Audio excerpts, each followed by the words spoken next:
Hey guys, welcome back to the channel. Just wanted to share this video as a reminder from the universe that as you're progressing and moving and taking care of business, sometimes you might have to tear down what you have built in order to build the next variation, the next version, the evolution of you and your consciousness. So I'm just sharing this to actually just show you guys, like I had a little rack and we just built it, and keep in mind that I am terrified of heights. Like right now, I said I'm gonna sit on this edge and just sit and see what that feels like to be literally on the edge. Let me turn this around so you guys can see.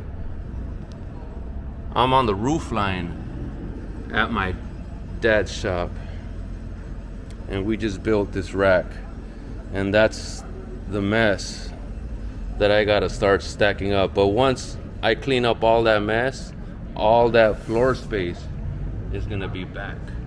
So it's pretty cool, man. And I'm super fortunate that this is part of my job, is to be able to share my story on camera, and that it's gonna reach the right people that are out there building their empire. I'm counting on you. I'm rooting for you, man. Like, you really gotta use me as an example and say, fuck all that. Stop listening to the noise, put your head down and build your empire. I'm here for you. If you have any questions, drop a comment or email me at info@heartnhustlestudios.com. For those of you guys that are ready to take the next step and build your empire, set up a free consultation. I'll help you and I'll do what I can. All right, man. Peace.